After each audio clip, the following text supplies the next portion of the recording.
Bonjour à toutes et à tous et bienvenue à cette édition du journal sur Antenne à Télévision, la première chaîne en République démocratique du Congo, ouvrant ce journal par cette nouvelle retombée du sit-in de l'opposition encore. L'Union européenne déplore des événements violents soldés, dit-elle, par 2 blessés graves et 2 morts. Dans son compte Twitter, le porte-parole de l'Union européenne, Anouar El Anouni, a rappelé que la liberté de manifester pacifiquement et dans le cadre de la loi, l'Union européenne soutient les enquêtes et les poursuites contre les auteurs de troubles. Elle exhorte les autorités congolaises à faire toute la lumière pour parvenir à un apaisement de la situation.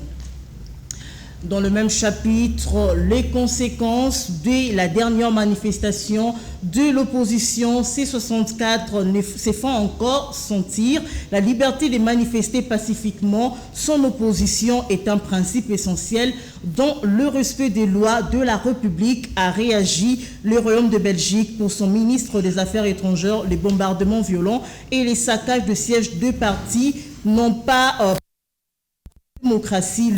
Premier ministre belge Maxime Prévost prend tout de même note avec satisfaction de l'annonce faite par le gouvernement congolais d'ouvrir une enquête sur ces incidents survenus vendredi à Kinshasa.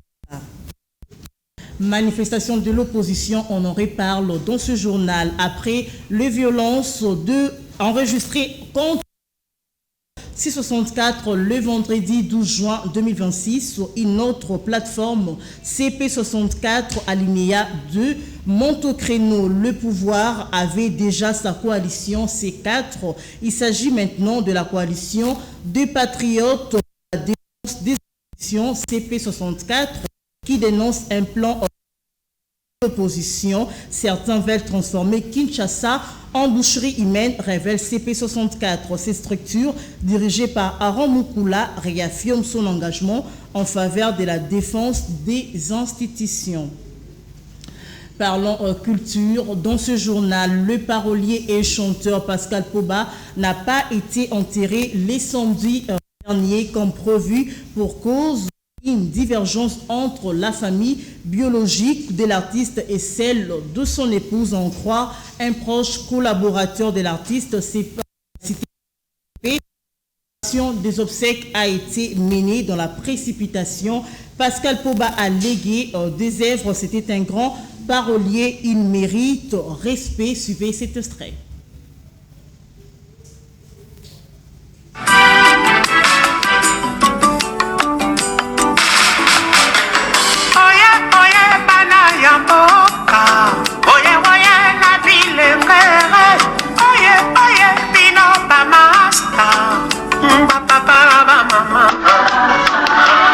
Franc-congolais, voyage.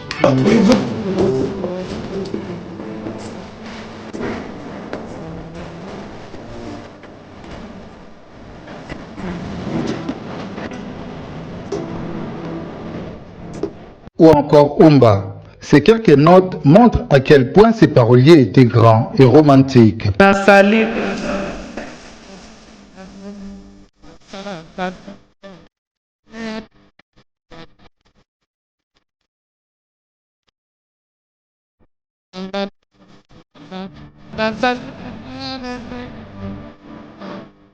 Né le 19 janvier 1958 à Boma, cette plume de la rumba est l'auteur d'un répertoire largement interprété par les grandes stars congolaises. Mais Pascal Poba a aussi signé par sa voix certaines de ses chansons.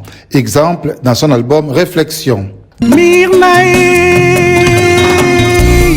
Lelo na lotindo to ya mabe epai nakendeki kokwela ye mobali alingi nga lisusu te bongwa milimo ya bato ekomisi ye satana akomi obebisa yango na banganda olie asala ekonomi.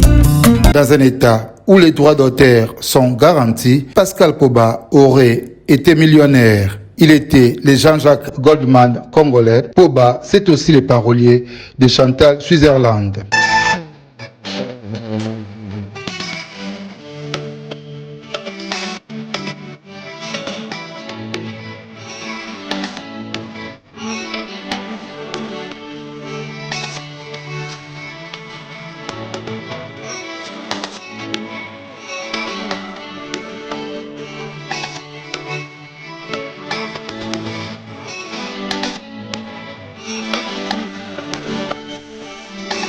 C'était maître de la rumba qui nous quitte. Les artistes ne meurent pas du temps. Les œuvres de Poba resteront éternelles.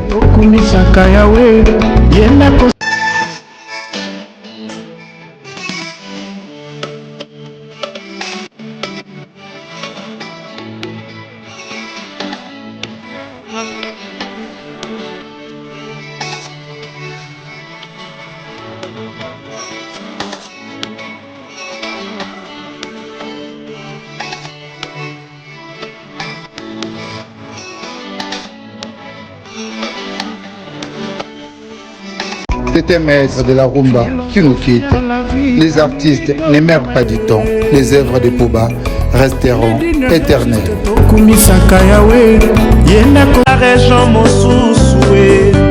Né le 19 janvier 1958 à Boma, cette plume de la rumba est l'auteur d'un répertoire largement interprété par les grandes stars congolaises. Mais Pascal Poba a aussi signé par sa voix certaines de ses chansons. Exemple dans son album Réflexion.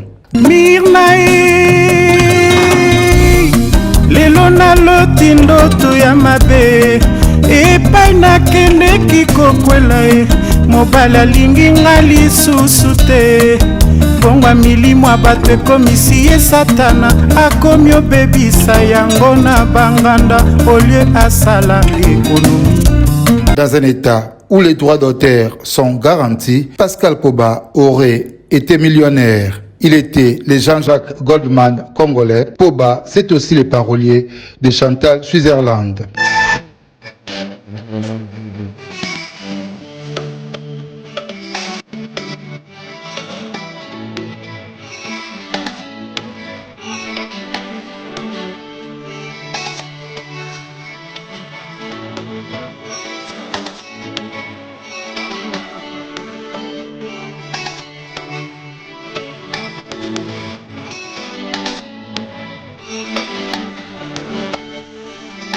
C'était maître de la rumba qui nous quitte. Les artistes ne meurent pas du temps. Les œuvres de Poba resteront éternelles.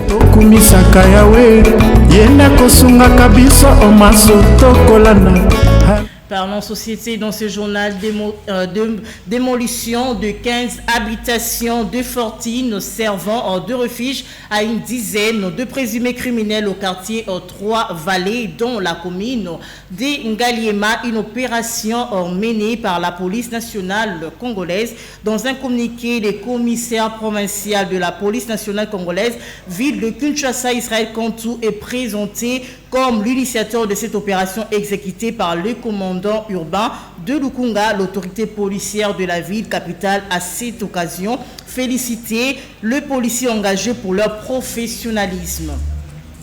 Autre chose, comme en 2015, ce lundi, plénière de tous les enjeux et dangers à la Chambre haute du Parlement, les Sénats devant le tribunal de l'histoire, compte tenu des tensions et autres réprobations que suscite la proposition de loi Ngondankoy. Une question est maintenant sur toutes les lèvres. Le président du Sénat, Jean-Michel Samalou Kondé, se comportera en sage comme son prédécesseur de la législature de 2015, Léon Kengo, ou comme un pyromane laissant le pays entrer dans une incertitude qui risque d'allumer la mèche qui brûlera le pays. L'avenir nous en dira plus. Et terminons avec le sport. Les Léopards ne sont pas celles pour leur retour à la Coupe du Monde. Le président de la République, Félix-Antoine Tshisekedi Tshilombo, est attendu à Houston, aux États-Unis, pour assister au premier match de la République démocratique du Congo face au Portugal. Un déplacement hautement symbolique pour une sélection qui retrouve le mondial après 52 ans d'absence. Et c'est la fin de cette édition du journal, mesdames, messieurs. Merci de l'avoir suivi et restez branchés sur Antenne la Télévision, votre chaîne de référence. Au revoir.